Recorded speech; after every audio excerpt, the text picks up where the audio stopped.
திராவிட model அரசு தமிழகத்தில் தொழில் தொடங்குவதற்கு வெளிநாடுகள்லேருந்து வந்து குவிகிறாங்க, முதலீடுகள் வந்து குவியுது அப்படின்னாங்க. இதற்காகவே முதல்வரும் பல முறை வெளிநாடுகளுக்கெல்லாம் சென்றார். அப்படி பார்த்தீங்கன்னா ஒரு எம்ஓயு சைன் பண்ண ஒரு ஃபோட்டோவை பகிர்ந்து டிஆர்பி ராஜா போன வருடம் 2024 பகிர்ந்தார். என்னென்னா தூத்துக்குடியில் கொரியாவுடைய அதாவது ஃபுட்வேர் இண்டஸ்ட்ரியில் அவங்க டாப்பில் இருக்கிறவங்க யுவாசங் அப்படின்னு ஒரு கம்பெனி அவங்க தூத்துக்குடியில் தொடங்க போகிறாங்க. 1720 கோடி ரூபாய் முதலீடு செய்ய போகிறாங்க. நேரடியாக 20,000 பேருக்கு வேலை கிடைக்க போகுது அப்படின்னாங்க. இப்போ பார்த்தீங்கன்னா சமீபத்தில் அந்த கம்பெனிலேருந்து அறிவிப்பு, நாங்கள் ஆந்திராவுக்கு போகிறாங்க, குப்பத்தில் அவங்க இப்போ ஆரம்பிக்க போகிறாங்க. இது குறித்து பாஜகவுடைய மாநில தலைவர் நயினார் நாகேந்திரனாக இருக்கட்டும், அண்ணாமலை அவர்களும் இப்படித்தான் இவங்க வந்து முதலீடு வாங்குறாங்க அப்படிங்கிறது மாதிரி கிண்டல் செய்து அவங்கள பல கேள்விகளையும் கேட்டிருக்கிறாங்க. எடப்பாடி பழனிசாமியும் அதை ஒட்டி பல கேள்விகளை கேட்டிருக்காரு. இதை எப்படி பார்க்குறீங்க?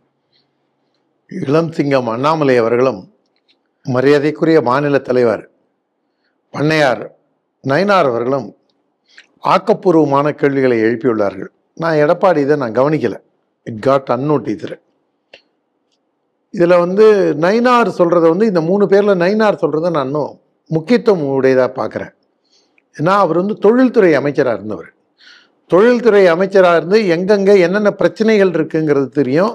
அதுவும் இந்த திராவிட மாடல் ஆட்சியாளர்கள் என்னெல்லாம் சித்து விளையாட்டு விளையாடுவாங்கங்கிறதும் அவருக்கும் நல்லாவே தெரியும்.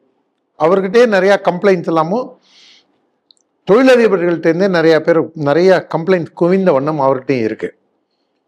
தேர்தல் நெருங்க ஒவ்வொன்றா எடுப்பார் நினைக்கிறேன். இப்போ இந்த இதுக்கு சொன்ன மாதிரி இந்த பயணம் மேற்கொள்ளும் பொழுதே பல இடங்கள்ல வந்து ஒவ்வொரு பேசிட்டே இருக்காரு. பல்வேறு விஷயங்களை இவங்க தொழிலில் வந்து எவ்வளோ அஜாகிரதையாக இருக்காங்க, எவ்வளோ கேர்லெஸ்ஸாக ஹேண்டில் பண்ணுறாங்க, எவ்வளோ கட்டிங் வேணும்னு நினைக்கிறாங்க, லோக்கலில் இருக்கிற நிர்வாகிகள்லாம் எப்படிலாம் மிரட்டுறான் அப்படிங்கிற அளவில் தான் இந்த திராவிட முன்னேற்ற கழகத்தோட செயல்பாடு இருக்கிறத தோல் உரிச்சிட்டு இருக்காரு. இதில் இன்னொரு விஷயமும் அவர் நயினாரும் முன்னிறுத்துறார், அண்ணாமலையும் முன்னிறுத்துறார். இவங்க வந்து ஆக்கப்பூர்வமாக ஃபேக்ட்ரிஸ்லாம் கொண்டு வரதுக்கு பதிலாக தமிழ்நாட்டு இயற்கை வளங்களை சூறையாடுறாங்க அப்படிங்கிறதையும் தொடர்ந்து பதிவு செஞ்சுட்டு வராங்க. நாமளும் அதை பற்றி தொடர்ந்து இங்கே பேசிட்டு வரோம். இந்த இது தொழிற்சாலை இது வந்து தோல் இல்லாமல் ஷூ தயாரிக்கக்கூடிய ஒரு ஸ்பெஷல் இது ஸ்போர்ட்ஸ் ஷூஸ் அந்த மாதிரி இது உலகம் முழுக்க எக்ஸ்போர்ட் ஆகக்கூடிய வாய்ப்பு இருக்கக்கூடியது. அவங்க தூத்துக்குடிய ஸ்ட்ராட்டஜிக் பாயிண்டாக தேர்ந்தெடுத்ததுக்கு காரணம் போர்ட் அங்கே பக்கத்தில் இருக்குது, மேன் பவர் கிடைக்கும், அரசாங்க இன்ஃப்ராஸ்ட்ரக்சர்லாம் பண்ணி கொடுக்கும். கொஞ்சம் பேக்வேர்டான இது ஸ்பிக்கு மாதிரி கம்பெனி மூடிட்டாங்க.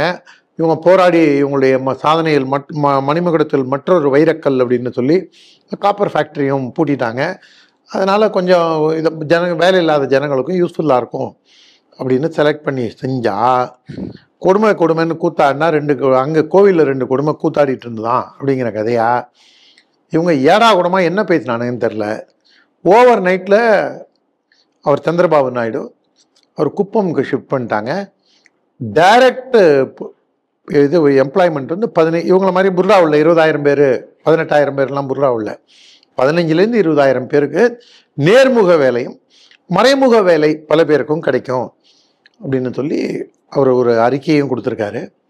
2வது சந்திரபாபு நாயுடு இதை இமிடியட்டாக எக்ஸிக்யூட் பண்ணக்கூடிய கெப்பாசிட்டி உள்ளக்கூடிய ஆள். ஏன்னா சென்னையில் தான் டைடல் பார்க் முதல்ல திறந்தாங்க. ஆனால் அவர் சிஎம் ஆனதுக்கு அப்புறம் தான் ஹைதராபாத்தை ஒரு டெக் சிட்டியாக கன்வெர்ட் பண்ணி அங்கே நிறையா இதெல்லாம் கொண்டு போய் அவரே ஒரு டெக் சேவி ஆகி பேப்பர்லெஸ் இதெல்லாம் கொண்டு வந்து நிறையா மாடர்னைஸ் பண்ணி கொண்டு வந்தார். அமராவதியை ஒரு புது நகரமாக கட்டமைக்கணுங்கும்போது தான் அரசியல் ரீதியான பல்வேறு சிக்கல்கள் வந்தது. இப்போ திரும்பியும் அதை வந்து நல்லபடியாக எடுத்துகிட்டு போயிட்டுருக்காரு. அவருக்கு வந்து ஒரு கன்விக்ஷன் இருக்குது. அவருக்கு தன்னுடைய காலத்தில் இது செஞ்சோன்னு ஒரு சாதனை இருக்கணும்னு நினைக்கிறாரு. அதே மாதிரி அவருடைய பையனும் ஒரு ஷூடாக இருக்கணும்னு நினைக்கிறாரு. நம்மளுக்கு பையன் ஷூடான பையன் தான், அதான் நினைக்கல அவர் பையன் ஷூடான பையன். நீங்கள் வந்து உதயநிதி ஸ்டாலினையும் மனசில் வச்சுட்டு பேசுகிறீங்கன்னு நினைக்கிறேன். ராமாராவ் மக்களால் எந்த அளவுக்கு கொண்டாடப்பட்டாரோ அக்செப்டபிலிட்டியும் மக்களுக்கு இயல்பாகவே இவருக்கு சந்திரபாபு நாயுடுக்கும் வந்தது. தோல்விகளை சந்தித்தார், கட்சிக்குள் சில பிரச்சனைகளை சந்தித்தார், அரசியல் பிரச்சனைகளை சந்தித்தார், ஜெயிலுக்கு போனார்.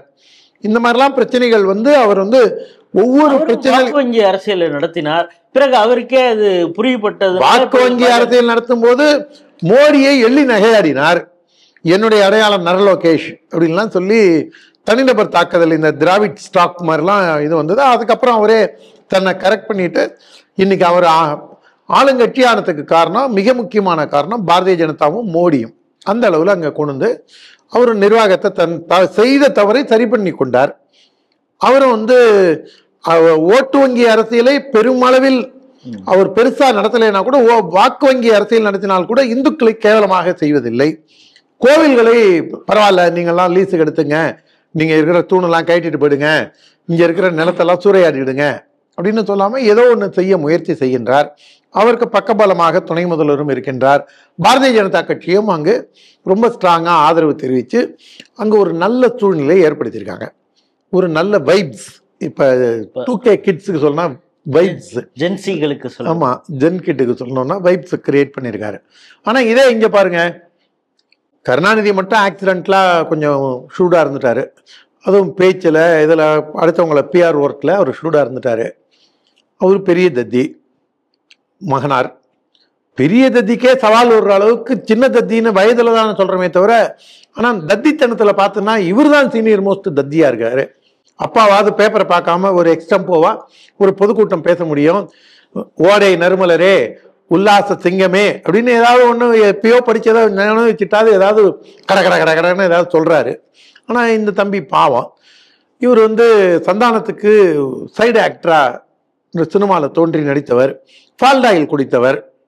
யாருக்காக ஏன் குடித்தாரு அப்படின்னு புரியல. அவரை எல்லாரும் ஃபால்டாயில்ன்றாங்க. கார் ரேஸ் நடத்தினார் அப்படிங்கிறாங்க.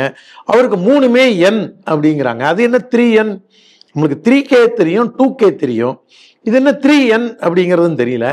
இந்த அளவுக்கு இங்கே பார்த்தீங்கன்னா இங்கே வந்து சென்ட்ரலைசரு, பர்சனாலிட்டி ஓரியன்ட், பர்சனாலிட்டி கல்ட்டு, இங்கே தனிநபர் கேளிக்கைகள், அதில் இவங்க மூழ்கி முத்தெடுத்து இவங்களுக்கு அரசாங்கத்தை கவனிக்க நேரம் இல்லை. நீங்கள் சொல்கிற மாதிரி சந்திரபாபுடைய மகன் நாரா லோகேஷ் வந்து என்னென்னலாம் இன்னைக்கு புது புது கம்பெனி, ஏஐ கம்பெனி என்ன இன்வெஸ்ட் பண்ணியிருக்கா ஆந்திராவில்னு அவர் பதிவு போடுறாரு. இவர் டெய்லி நாயோட எப்படி படம் எடுத்து போடுறதுன்னு இவர் டெய்லி ஒன்று போட்டுக்கிட்டு இருக்காரு.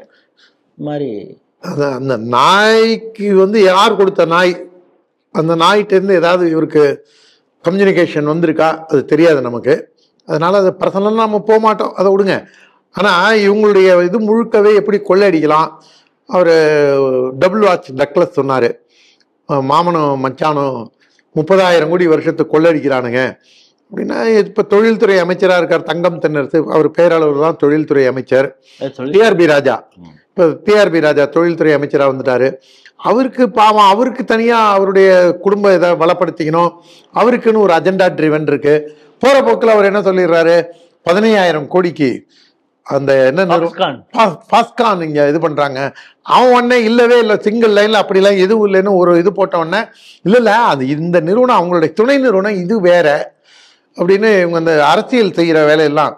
சிவராசன் பாருங்க, தனுவும் சிவராசனும் ஜெயலலிதாவோட நிற்கிறாங்க அப்படின்னு ஒரு படத்தை கருணாநிதி பாரு எவ்வளோ அரசியல்னு போட்டாரு. அடுத்த 2வது நாள் அவங்க புழுகு முதலிக்கிட்டாங்க. அதே மாதிரி அது தாத்தாவோட அவர் வந்து ஒரு ஃப்ராடலண்ட் பாலிடிக்ஸ், பேரங்காலத்தில் ஃப்ராடலண்ட் பாலிடிக்ஸ். டிஆர்பி ராஜா வந்து இல்லை அது இல்லை அப்படின்னா அந்த கம்பெனிக்காரன் டே எத்தனை தடடா சொல்றது, டே நொய்னு ஏண்டா பேசுறீங்க, சும்மா இருங்கடா அப்படிங்கிற லெவல்ல அவனும் அனத்தாம இருங்கடா அப்படின்னு கமிஷன்லாம் கொடுக்க முடியாதுடா, அது கமிஷன்லாம் கொடுக்க முடியாது. சரிடா அப்புறம் எதுக்குடா நீங்க அவர் கோட்லாம் வாங்கினாரு, மால் ஃபீனிக்ஸ் மால்லையோ எங்கேயோ போய் இதெல்லாம் வாங்கினாரு. அவருக்கு பொழுது போல இருக்கு. அவருக்கு அந்த முகமது பின் துக்ளக் டிராமா தான் ஞாபகம் வருது. நீங்க ஏங்க அமெரிக்கா போகணுங்கிறீங்க, உங்களுக்கு ஏதாவது இது இருக்கா அப்படின்னு அண்ணாதுரை மாதிரியோ ராஜகோபாலாச்சாரி மாதிரியும் முகமது பின் துக்ளக்ல கேட்ட உடனே, நான் அமெரிக்கா பார்க்க வேண்டாமா, நான் அமெரிக்காவை சுற்றி பார்க்க வேண்டாமா, நான் அமெரிக்காவிலிருந்து திரும்பி வந்தவுடன் அமெரிக்காவை வென்ற அடலேரே என்ன போஸ்டர் ஒட்ட வேண்டாமா அப்படின்னு சொல்ற மாதிரி இவரும் போய் பொழுது போகாம ஷூ, சாக்ஸ், ஜெர்கின், கேப், கண்ணாடி அதெல்லாம் அங்கே இதில் கிடைக்காது துபாயில். அதை இவருக்கு மட்டும்தான் கிடைக்கும். யாருக்கோ பங்களா வாங்கி கொடுத்துருக்காங்க, அவங்களுக்கு தான் கிடைக்கும். இவருக்கெல்லாம் உங்கள் பேர் என்னங்க, ஸ்டாலின் கிடையாது, போ அப்படின்வாங்க போல இருக்கு. அதனால் அவர் துபாய் போனார். அங்கே போய் கடைசியில் பார்த்தா ஒரு மளிகை கடைக்கு ஒப்பந்தம் போட்டு வந்தார். அந்த மளிகை கடை ஒப்பந்தத்துக்கு டீ கடையிலேயே குந்தி தெருமுனை டீ கடையில் இந்த கிளாஸை ஆட்டி டீயை குடிச்சிக்கிட்டு, சேட்டா இன்னும் கொஞ்சம் டிகாஷன் கொடு அப்படின்னு சொல்லி ஒரு இந்த பிஸ்கெட்டை நாம் தொட்டு சாப்பிட்டு பட்டர் பிஸ்கெட் பட்டர் பிஸ்கெட்டை தொட்டு சாப்பிட்டு அங்கேயே ஒரு அக்ரிமெண்ட்டை சைன் பண்ணிட்டு வந்துருக்கலாம். இதுக்கு எதுக்கு இம்மாவும் கூத்து அடிச்சானுங்கன்னு தெரியல. அந்த மேக்சிமம் அதுவும் இன்னும் வரல. இந்த லூலு மால் வந்துருச்சா? கோயம்புத்தூர்ல வந்துருச்சு. அதுக்கு இங்க மெட்ராஸ்ல கொண்டு நீங்க இடம் கொடுத்தீங்கன்னா வரும். அதுக்கு கட்டிங் கமிஷன் இருக்க. அதனால எல்லா ஊர்லயும் பஸ் ஸ்டாண்டு எல்லா ஊர்லயும் வெளில கொண்டு போயிடு. திருச்சியில பஞ்சப்பூர், தஞ்சாவூர்ல ஏற்கனவே செஞ்சுட்டாங்க. எல்லா பல ஊர்ல ஈரோடுல வெளியில கொண்டு போறாங்க. கும்பகோணம் மாமாங்கத்துக்காக அது வெளில கொண்டு போறாங்க. என்ன இதுன்னு அதுவும் வந்து சாக்கோட்டை அன்பு அங்கேயே கொண்டு போறாருங்கிறாங்க. அதனால இதுக்குள்ள இருக்கக்கூடிய இதை பார்த்தீங்கன்னு வச்சுங்க, ரியல் எஸ்டேட் தான். பஸ் ஸ்டாண்டா ரியல் எஸ்டேட்டு, கம்பெனி திறக்கணுமா எவ்வளோ கட்டிங் கொடுப்பேன், வேலையா அதுக்கு நான் பணம் வாங்கிட்டு தான் செய்வேன். இந்த மாதிரி ஊழலில் ஊறி திளைக்கின்ற காரணத்தால் தான் தமிழ்நாட்டில் தலை தெறிக்க எடுத்தாம்பார் ஓட்டம் குப்பத்தில் போய் நின்னான் அப்படின்னு நிற்கிது இப்போ.